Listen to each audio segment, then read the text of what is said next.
자격시험 기업회계 2급 자격증 취득을 위한 강의입니다. 저는 박명희 강사이고요. 관련된 시험에 대한 간단한 안내와 그리고 이번 시간에는 기업회계 전반적인 재무회계 같이 다루는 시간을 갖도록 하겠습니다. 관련된 시험은 한국세무사회에서 주관하는 국가공인자격증 홈페이지에서 관련된 자료를 참고하실 수가 있는데요. 일단 제가 화면을 한번 열어볼게요. 자, 홈페이지는요, license.kcpta.or.kr이고요. 관련된 자격시험은 K랩이나 어떤 다른 프로그램을 활용하지 않고요. 이론으로만 시험을 보게 되는 시험입니다. 자, 시험 안내 카테고리 안에 시험 개요로 들어가시고요. 전산 세무회계도 있고요. 세무회계 자격증도 있고요. 기업회계도 있는데 지금 현재 여러분이 수강하고자 하는 강의는 기업회계 관련된 자격증 취득 강좌입니다. 자, 기업회계는 전체 급수가 1, 2, 3급으로 구분이 되어 있는데요. 3급은 이제 제가 이제 2급과 3급을 여러분에게 제공을 하고 있고요. 기업회계 3급이 어느 정도 이해가 된 상태에서 기업회계 2급 공부하시는 게 순서상 맞아요.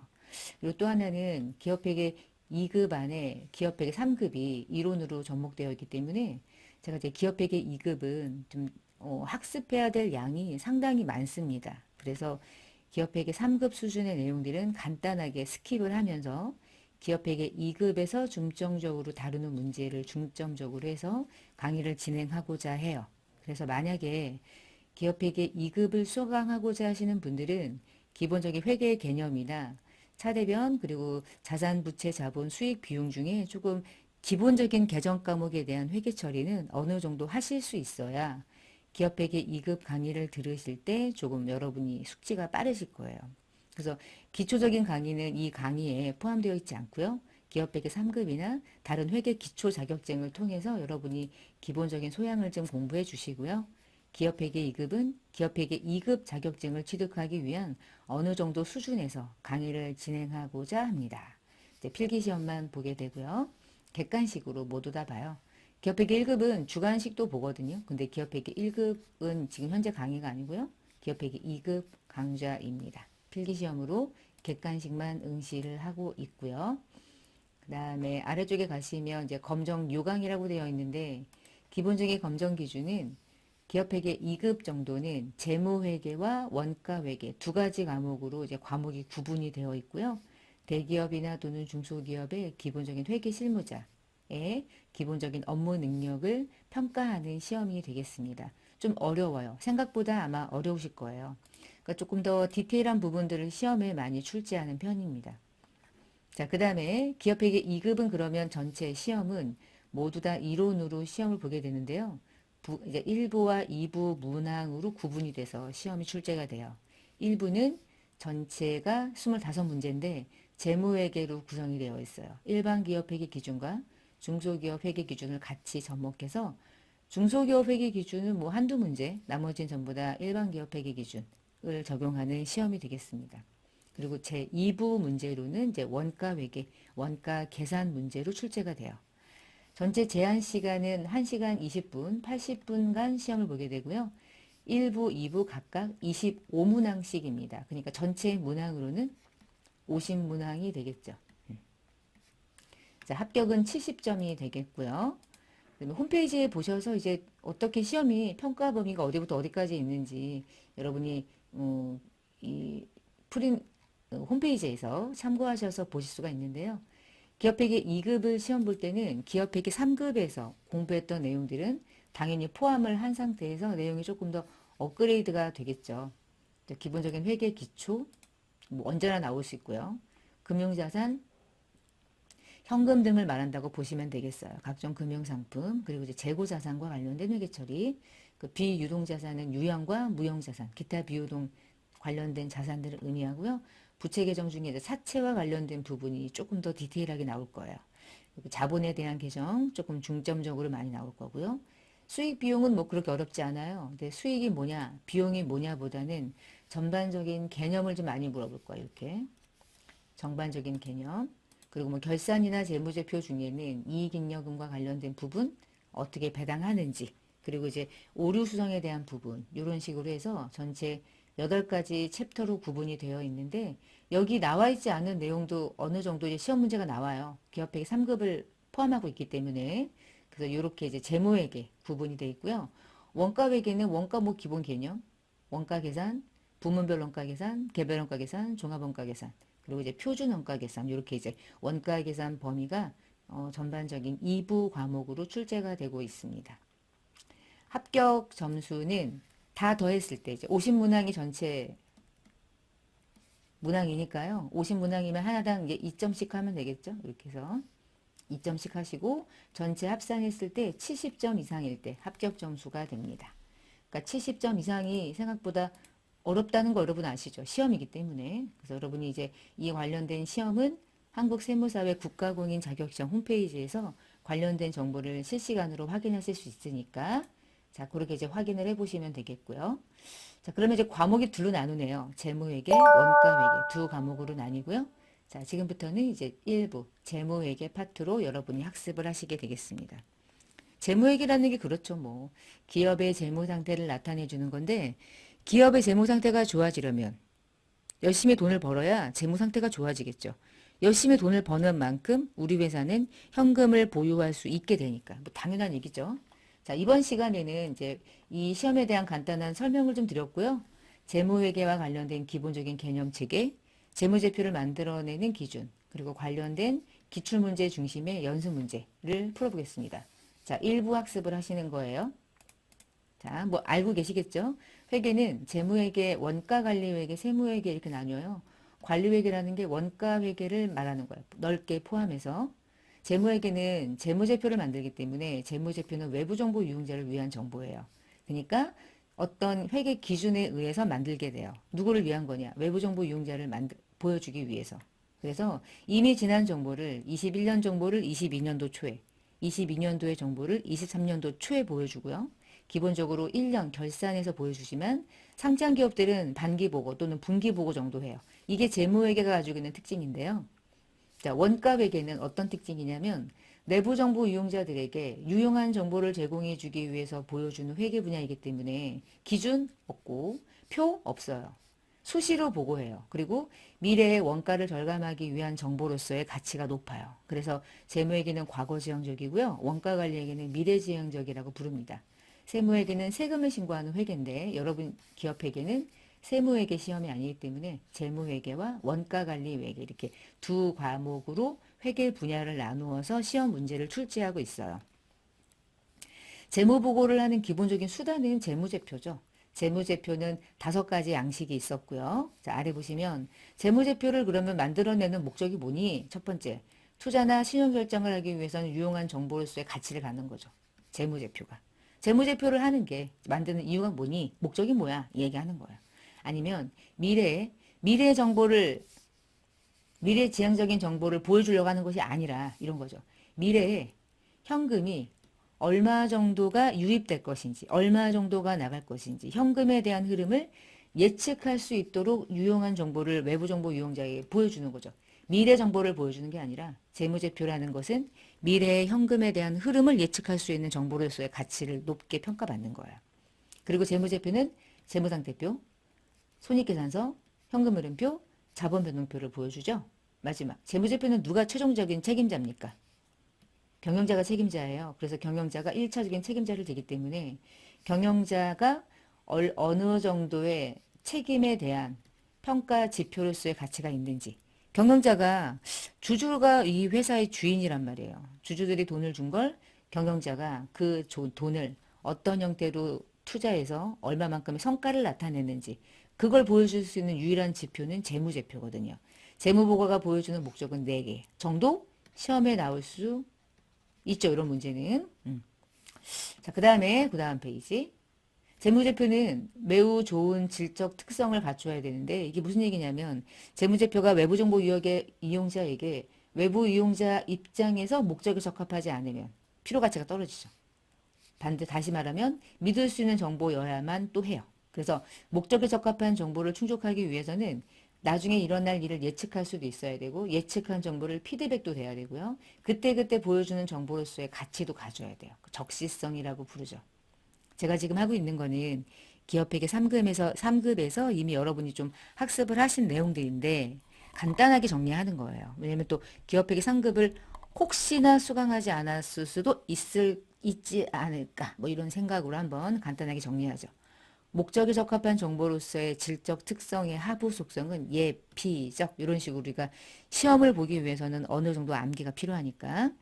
근데 이제 반대로 말하면 목적에 적합한 정보라면 얘네들은 믿을 수 있는 정보로서의 가치를 갖는 건데 재무제표를 외부 정보 이용자에게 정확하게 표현해줘야죠. 충실하게. 그리고 누가 회계 처리하더라도 동일한 결과가 나와야겠죠. 검증 가능해야 되고요.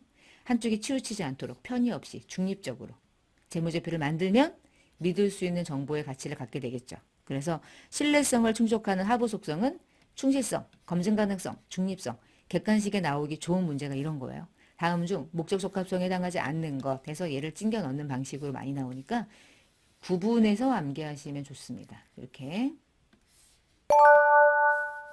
재무제표는 누가 봐도 이해할 수 있도록 재무제표를 보여줘야 되는데 이 말은 이해 가능성인데요, 여러분.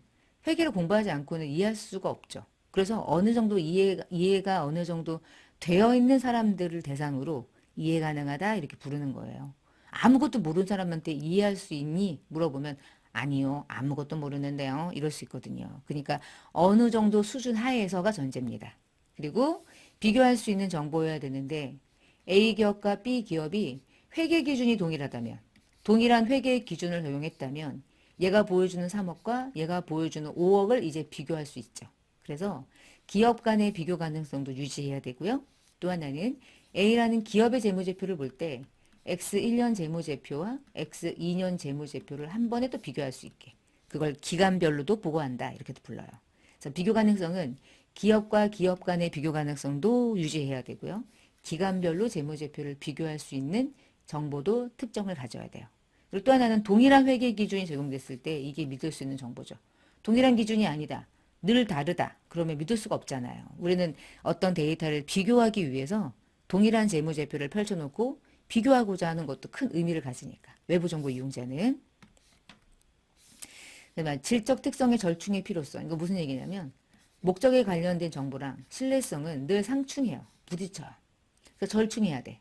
왜 부딪힌다고 물으냐면 우리가 자산을 외부 정보 이용자에게 기말에 보여줄 때 100원 주고 샀는데 내가 1월 6일에는 100원 주고 샀는데 결산하는 날 보니까 150원으로 바뀌어 있는 거야. 시가가 올랐어요. 그러면 100원으로 장부상의 금액을 유지할 것이냐 아니면 150원으로 바꿔서 보고할 것이냐인데요. 150원으로 보고하는 이유는 생각해봐요.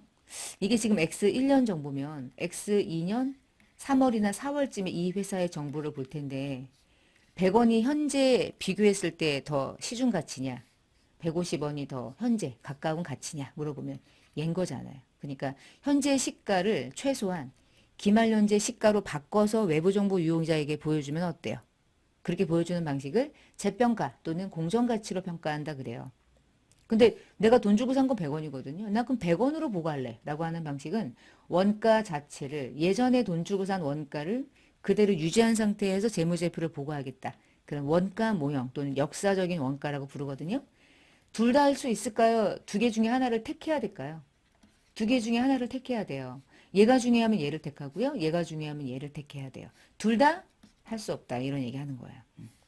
그 다음에 우리가 손익계산서를 만들 때 비용은 이번 연도에 발생은 됐으나 지급되지 않았다 할지라도 발생시켜야만 한다. 현금이 나갔다고 비용은 아닌 것이다. 그런데 신뢰성이 중요한 사람들은 현금 나간 게 진짜지 뭐 돈 나가지도 않았는데 뭘 비용이냐 이렇게 말할 수도 있잖아요. 그래서 신뢰성은 현금을 중심으로 작성하는 것을 신뢰성을 따지는 방식이고 발생주에 의해서 회계 처리를 했던 이유는 목적에 적합한 정보를 충족시키기 위해서 그랬던 거예요.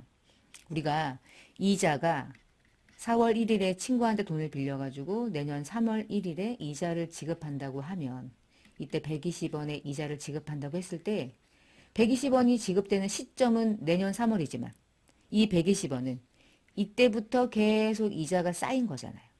지급은 내년에 하더라도 발생된 건 이번 연도 4월부터 12월까지 요 기간에 속한 건 당해년도 이자 비용이라는 기간에 속한 거죠.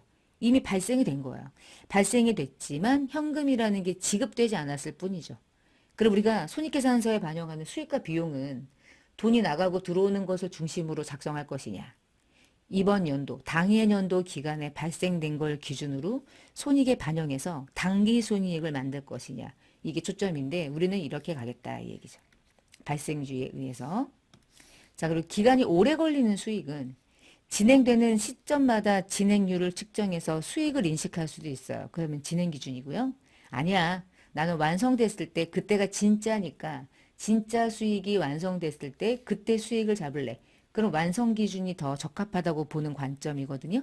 어떤 기준이 더 명확하고 정확할까요?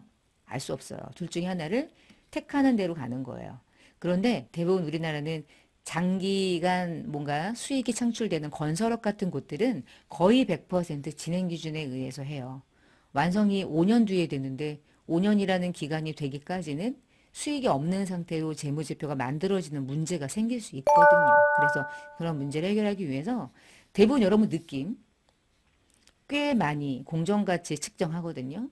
그리고 손익계산서는 기본적으로 발생주의에 의해서 만들어요. 수익은 대체적으로 진행 기준에 의해서 만들죠. 그러니까 뭐가 어디에 조금 더 치우치고 있다고 느낌이 드세요. 그렇죠? 이쪽에 조금 더 치우치긴 하죠.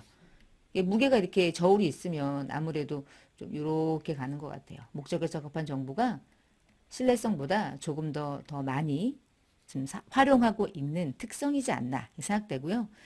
중간에 재무제표를 만드는 거는 목적에 적합한 정보입니다. 왜 그러냐면 정확한 정보는 결산돼봐야지 알거든요. 그러니까 연차 재무제표는 믿을 수 있는 신뢰성 있는 재무제표. 중간에 보여주는 건 그때그때 보여주기 위한 정보죠. 그러니까 적시성이라고 하는 정보가 해당된다라고 보시면 되겠어요.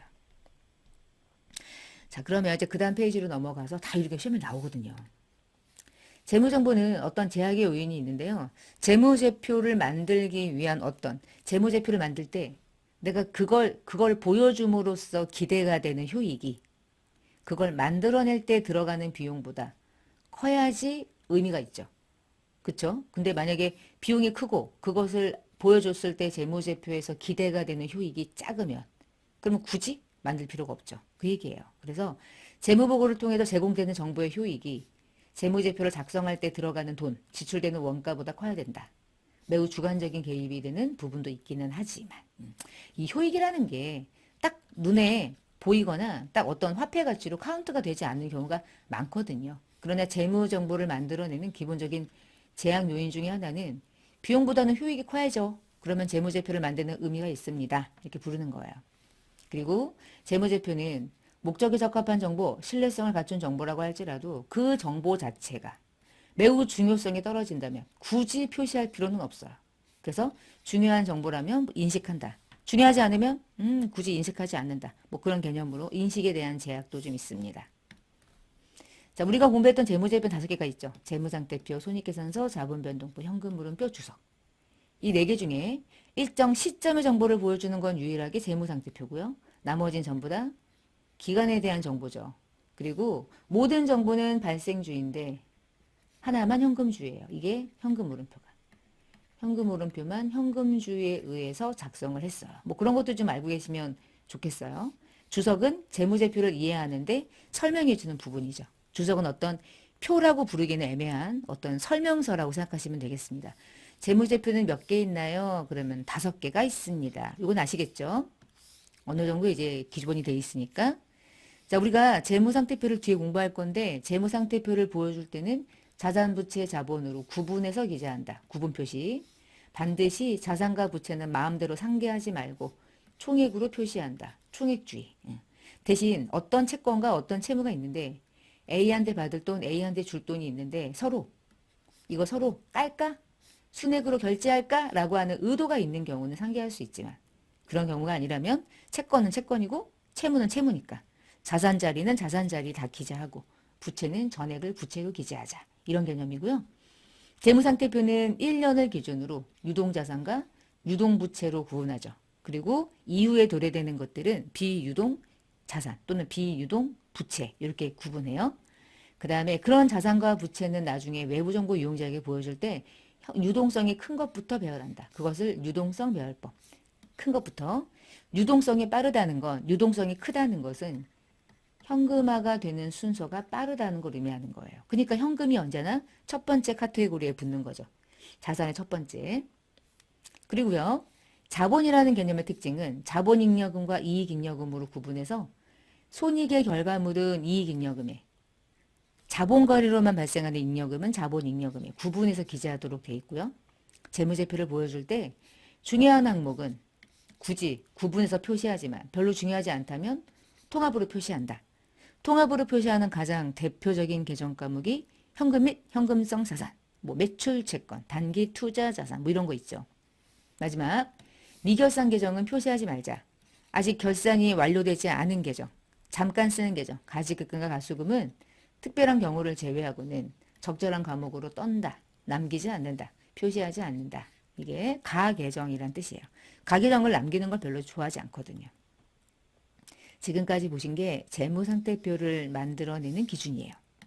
그럼 두 번째, 손익계산서를 만들어내는 기준은 뭐가 있나요? 원칙, 발생주의, 현금주의, X, 현금주의, X, 실현주의, 수익과 비용은 발생주의에 의해서 하는데 특히나 수익은 실현됐을 때 인식한다. 그래서 꼭 현금이 들어와야지만 수익이냐? 그렇지 않다. 완성됐으면 수익으로 보겠다. 진행됐다면 수익으로 보겠다. 이런 뜻이에요.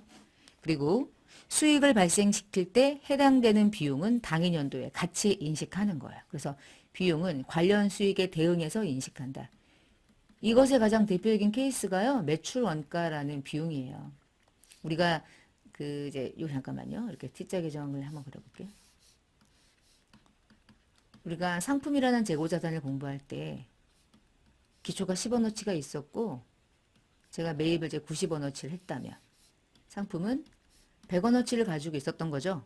근데 굳이 기말을 마감하는 이유는 뭐예요? 기말이라는 의미가 뭐예요? 기말은 상품을 판매하지 않았고 기말 재고자산으로 보유하고 있다는 뜻이잖아요. 그러면 나머지 85가 뭐란 얘기예요? 이게 매출원가죠? 이게. 이걸 비용으로 대체하는 거죠.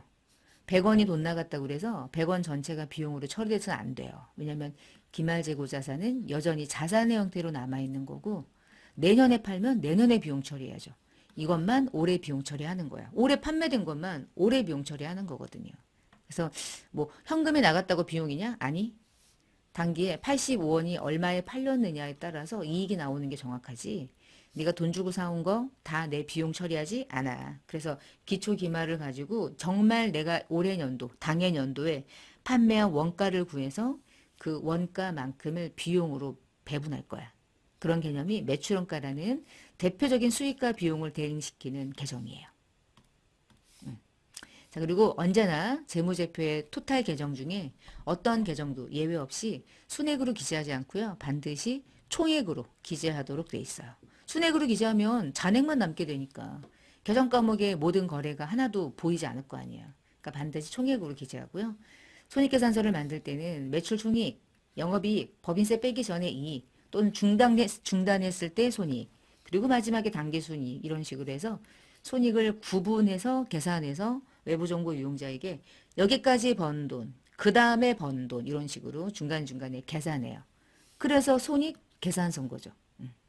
손익계산서 만드는 작성 기준. 자, 현금흐름표는 뒤에 이제 현금흐름표 편에서 조금 자세하게 볼 건데 현금흐름표에서 말하는 이 현금은 얘를 말하는 거예요. 재무상태표에서 말하는 현금 및 현금성 자산을 의미하는 거고요. 현금흐름표는 재무제표 중에 유일하게 발생 기준이 아니라 현금 기준에 의해서 만들어내는 재무제표가 돼요. 현금흐름표를 만드는 방식은 두 가지인데요. 직접법과 간접법이 있는데 직접법과 간접법. 직접법은 현금에 대한 여러 가지의 그 내역을 직접적으로 유입이 얼마고 유출이 얼마인지를 영업활동에 대한 현금 흐름을 이런 식으로 작성하는 방식인데 반해서 간접법은 영업활동으로 발생하는 현금의 흐름이 손익계산서에서 만들어진 당기순이익으로부터 출발해서 계산하면 어때? 그런 식으로 당기순이익이라는 금액으로부터 현금에 대한 유입액과 유출액과 관련이 없는 것들을 제거하면서 현금에 대한 흐름을 분석하는 방식이 간접법이라고 부르거든요. 그래서 현금 흐름표가 두 가지 방식이 있구나. 어떤 활동이 있는지는 뒤에 공부하면서 우리가 공부를 하시면 되겠구나. 여러 가지 활동으로 구분하는데요. 첫 번째가 영업활동, 두 번째가 투자활동, 세 번째가 재무활동. 이렇게 해서 활동을 세 가지 형태로 나누어서 현금흐름표를 작성하게 돼요. 어떤 활동은 현금이 들어올 거고요. 어떤 활동은 현금이 나가기도 하겠죠. 뭐 다양하게 일어나니까. 자, 네 번째 재무제표는 자본변동표인데 자본의 변화를 보여주는 거예요. 아주 중요하겠죠? 이것도 뒤에 공부할 거고. 마지막 주석은 이때까지 나타냈던 내용 중에서 추가적으로 기술해 주는 거죠. 가장 유용하고 의미 있는 정보가 되겠습니다. 그래서 여기 아래쪽에 그림을 잠깐 보시면 재무상태표라고 하는 양식에는 자산, 부채, 자본이 들어가죠. 손익계산서에는 수익과 비용이 들어가요. 이 중에서 자산 중에 현금만 따로 분류해서 현금흐름표를 만들어주는 거고요. 이 중에 자본만 따로 구분해서 자본 변동표를 만드는 거예요. 그래서 네 가지 재무제표가 나오는 거고요. 이 네 가지를 다 묶었을 때 설명해주는 또 다른 추가 설명서를 우리가 이제 주석이라는 재무제표로 한 번 더 이해를 돕기 위해서 작성하는 거예요. 자, 재무제표를 만들 때는 5가지 계정, 5가지 요소로 구분되어 있죠. 자산, 부채, 자본, 수익, 비용입니다. 자산은 이런 거죠. 과거에 어떤 일로 인해서 기업이 현재 들고 있습니다. 그게 나중에 돈이 되겠죠. 유입될 가능성이 높은 기대가 되는 자산이죠. 근데 부채는요, 반대로 과거 사건의 결과로 경제적인 효익이 내재되어 있는 기업으로부터 유출될 가능성이 높은 거. 나중에 그래서 나갈 돈, 의무를 말하는 거고요. 대부분의 자산은 이제 권리 같은 개념이죠. 아니면은 특별한 그 자산이 될 수도 있고요. 형체가 있든 형체가 없든 결국은 유입 가능성이 높은 건 자산, 유출 가능성이 높은 건 부채. 선생님, 네. 그럼 자본은 뭐예요?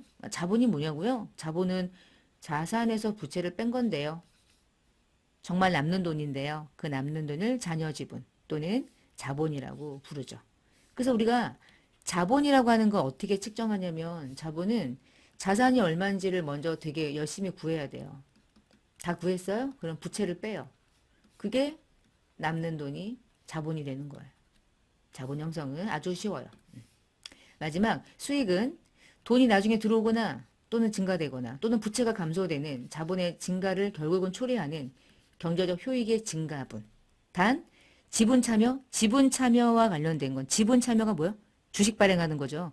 그런 거하고 관련이 없는 것들. 그건 제외하고. 그러니까 주식을 발행하고 돈 받는 거 빼고 나머지 이외에 효익의 증가분을 다 수익이라 부르고요. 효익의 감소분을 다 비용이라고 부르는데 지분 참여자에게 분배해 주는 거는 비용 아니다 이 뜻이에요. 지분 참여자에게 출연해가지고 돈 받은 건 수익 아니다 이 뜻이에요. 그러니까 주주랑 거래한 것은 수익도 아니고 비용도 아닙니다. 이런 뜻입니다. 우리가 재무제표를 작성할 때 어떤 이제 금액을 측정할 때요. 재고자산, 유형자산, 무형자산, 매도가능증권 막 이런 것들은요. 처음에 취득했던 원가를 끌고 가요. 그러나 단기매매증권이나 어떤 유가증권 또는 유형자산 같은 경우는 뒤에서 공부하겠지만 공정가치로 측정할 수 있어요. 기말 현재. 단기매매증권은 주식이나 채권 같은 거기 때문에 현재 시장에서 거래되는 상장기업의 유가증권은 공정가치로 재무제표상의 가액을 평가하는 거죠. 그리고 뭐 유형, 무형, 지분법 이런 것들에 대해서 손상을 인식해서 손상을 인식하는 금액은 내가 현재 그 자산을 유용해서 사용할 수 있는 금액만큼을 남기기도 하거든요. 그래서 손상에 대한 인식액은요. 사용 가치를 남기는 방식으로 회계 처리를 해요. 그 다음에 사채 같은 만기보유증권이나 장기성 채권 채무는요. 반드시 유효이자율법에 의한 어떤 상각을 통한 현재 가치, 미래 가치를 판단하게 되거든요. 그 부분이 여러분 사채에서 아주 중요하게 시험 문제로 출제가 될 거고요. 측정하는 방식이에요. 재고자산은 순실현 가능 가치, 이게 무슨 얘기냐? 재고자산 우리 저가법으로 평가하는 그 얘기를 하는 거예요. 이것도 다 뒤에 공부를 하시게 될 거고요. 그래서 측정 소송은 이렇게 구분이 되어 있고요. 재무제표를 만드는 원칙, 첫 번째, 계속 기업을 존속한다.